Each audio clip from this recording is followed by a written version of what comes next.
Hello friends, आज के इस हिंदी उर्दू सीरीज़ में हम domain one security and risk management के ख़ास टॉपिक रिस्क मैनेजमेंट के बारे में बात करेंगे।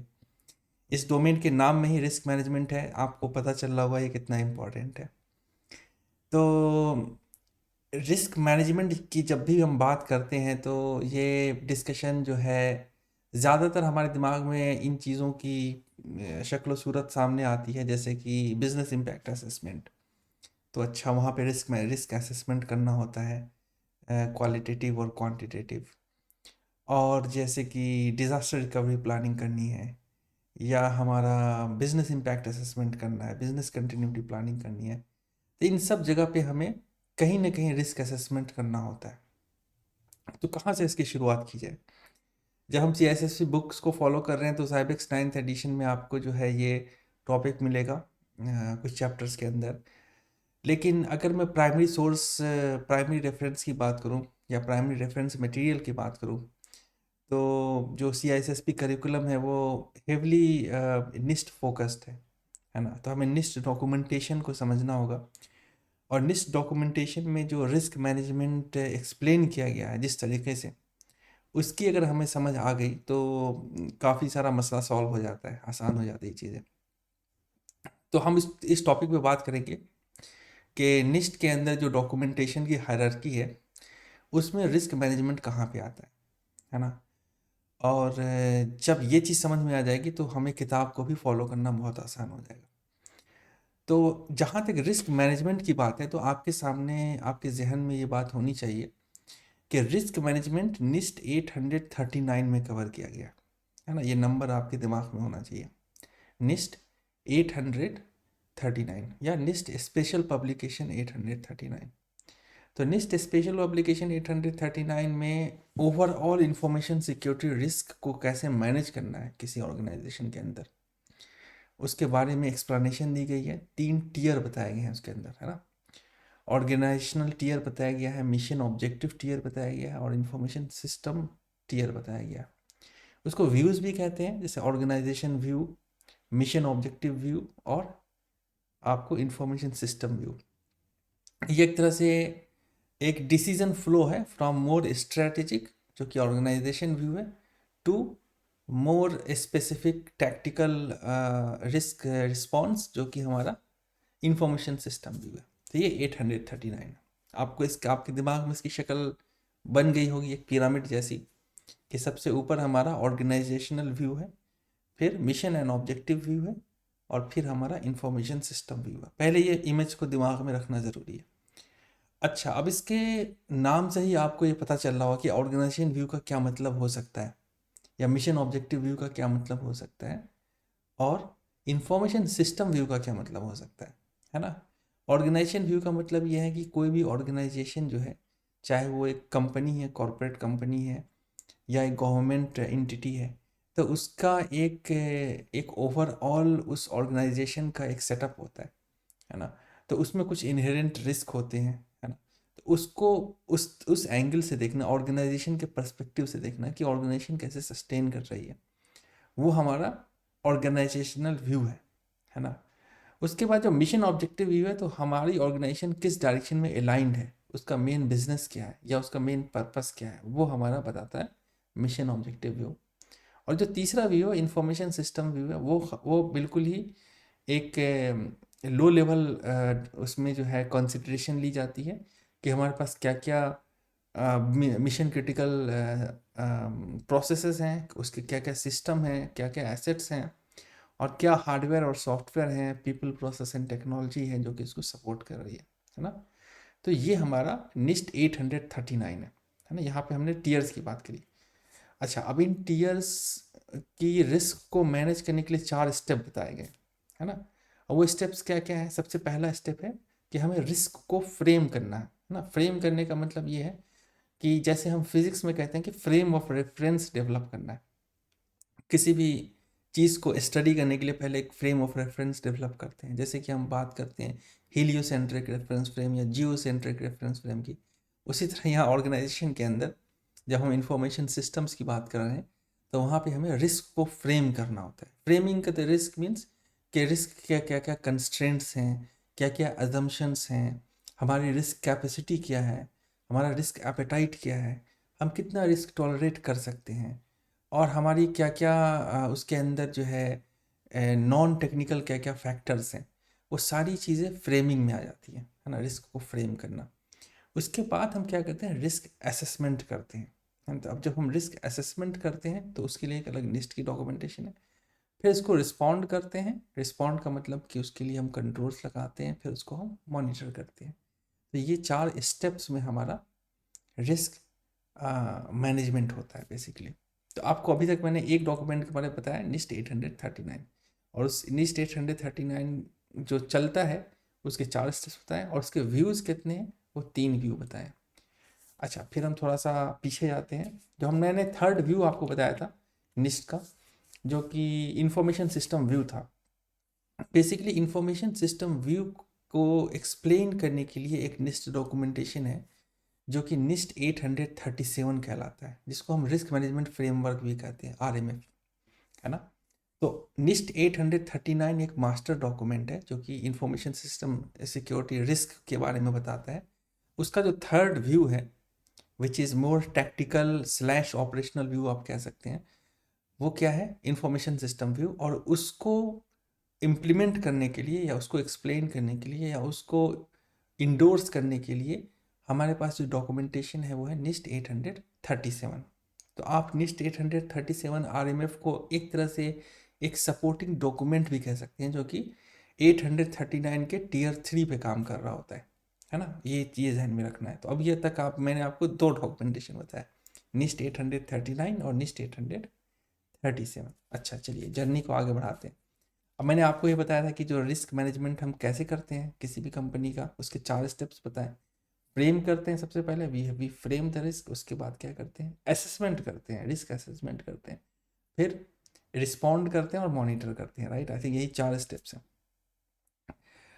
नाउ जो सेकेंड स्टेप है रिस्क असेसमेंट, वो रिस्क असेसमेंट जो है वो हमारा क्या कहलाता है, 830, NIST 830। I think let me go to my drawing board to make it more clear. If अगर हो सकता है कि कंसेप्ट इधर उधर हो रहे हो दिमाग के अंदर, है ना।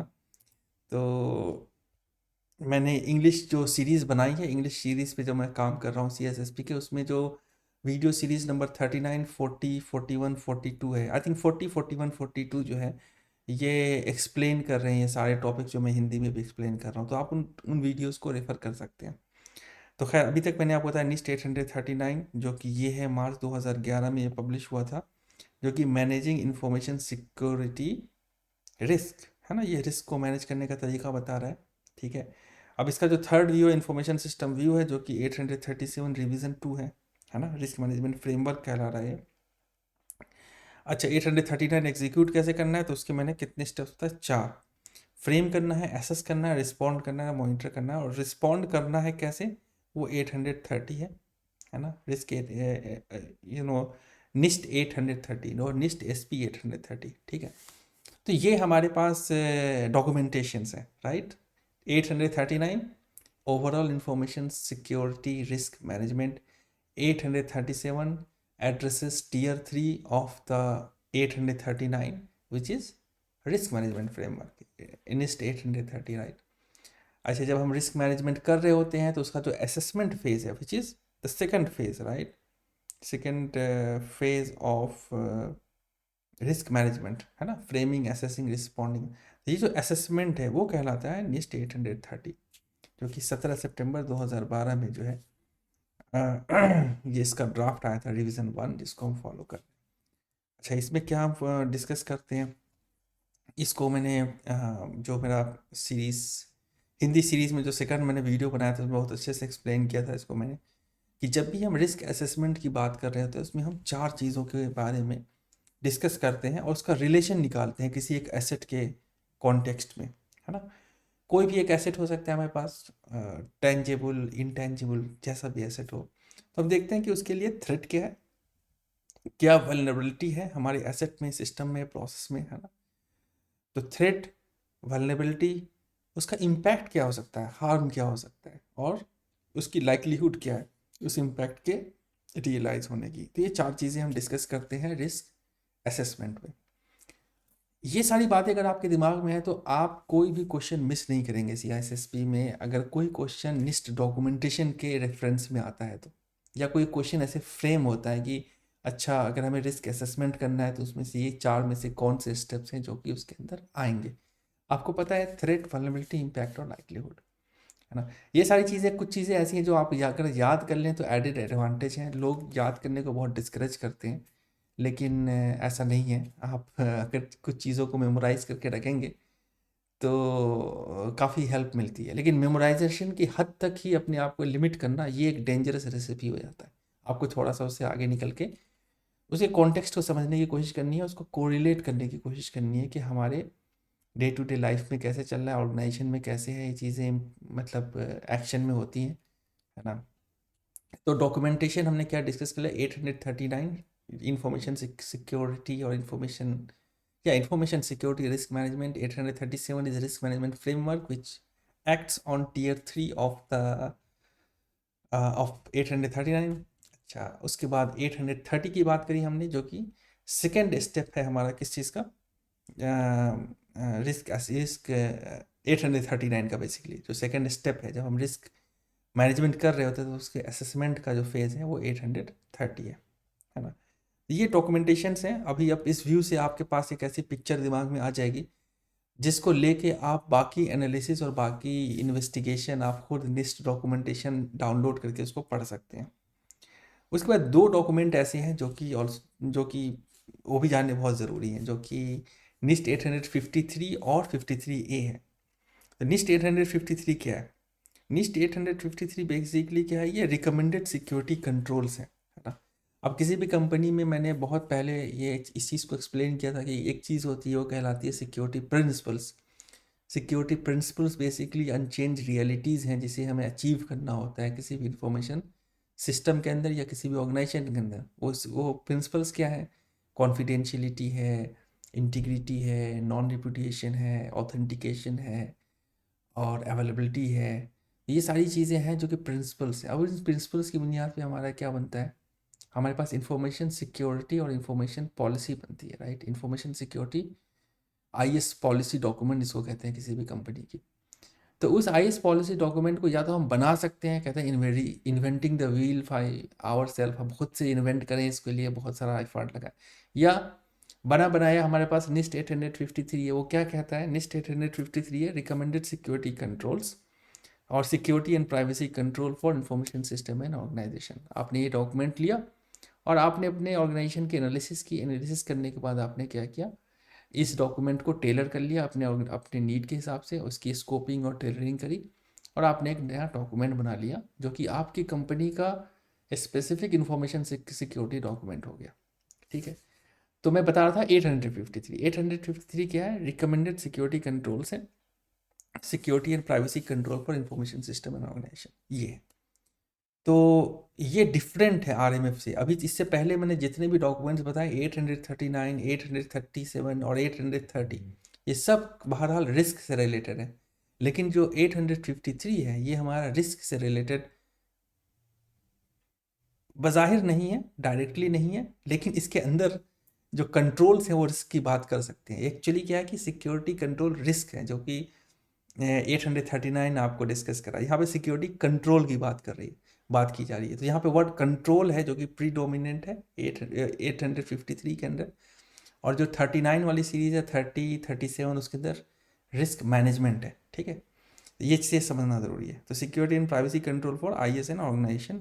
IS is basically information system. इसको आप क्लोजली अंडरस्टैंड कर सकते हैं आईएसएमएस जो ISO 27000 सीरीज है उसके साथ। नाउ अभी 853 को लेके आपने सिक्योरिटी कंट्रोल्स इस्टेब्लिश कर लिए अपने कंपनी के अंदर। आपने इंफॉर्मेशन सिस्टम के जो CIE हैं, कॉन्फिडेंशियलिटी, इंटीग्रिटी, अवेलेबिलिटी, उसके लिए आपने सब कुछ फ्रेमवर्क बना लिया, कंट्रोल्स डाल दिए, टेक्नोलॉजी डाल दी, प्रोसेस मॉडिफाई कर दिया, सब कुछ कर दिया। अच्छा, अब इसका असेसमेंट कैसे होगा? बिना असेसमेंट के तो पता नहीं चलेगा कि हुआ क्या है। मतलब आपने बड़ा अच्छा कोई डिश बनाया किचन के अंदर, और आपको तो टेस्ट करके पता करना है ना कि वो सही वाकई बना है या नहीं बना, उसके इंग्रेडिएंट प्रॉपर है कि नहीं। तो असेसमेंट के लिए जो हम डॉक्यूमेंट रेफर करते हैं निस्ट का, वो क्या है? 853 ए फॉर असेसमेंट। तो उसके पीछे ए लग गया है, तो बहुत आसान है जहन में रखना। 853 सिक्योरिटी एंड प्राइवेसी कंट्रोल्स के बारे में बात करें। कंट्रोल में कैप्स में आपको दिमाग में इसकी तस्वीर बनाइए, CONTROL, control with inverted comma caps. 853। अच्छा, 853A क्या कर रहा है? 853A हमारा उसके असेसमेंट के बारे में बात कर रहा है। I hope this is the way I think you can develop more mental picture as far as this whole documentation library is concerned. तो इन सब डॉक्यूमेंटेशंस की व्यू अगर आपके पास है, थोड़ी बहुत अंडरस्टैंडिंग है, और अगर आपने प्रिपरेशन के दौरान इसको थोड़ा पढ़ लिया है और अच्छे से, तो आई थिंक ये एक ऐसा फाउंडेशन बनाएगा जो कि आपको काफ़ी हेल्प करेगा। आपके अंदर एक जो इंफॉर्मेशन सिक्योरिटी की स्पिरिट है उसको वो इंटैक्ट रखेगा। तो उम्मीद करता हूँ कि आपको ये वीडियो अच्छी लगी होगी। इसमें आपने 5 डॉक्यूमेंट्स के बारे में समझा है, उसका रिलेशनशिप समझा है, और ये 5 डॉक्यूमेंटेशंस क्या हैं?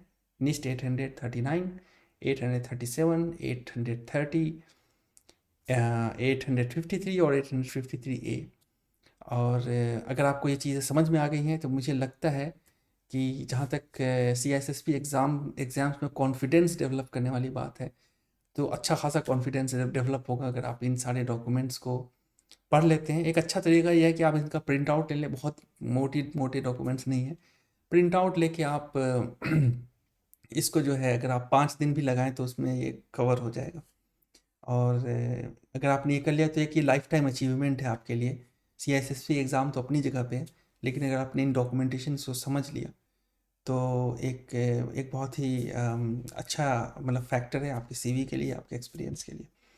आई होप ये वीडियो आपको अच्छा लगा होगा। अगर आपको ये मेरा काम पसंद आता है, मेरे चैनल को ज़रूर सब्सक्राइब करें और लाइक बटन पे क्लिक करें, और बेल आइकन भी दबा सकते हैं अगर आपको फ्यूचर में अपडेट्स आप मिस नहीं करना चाहते हैं।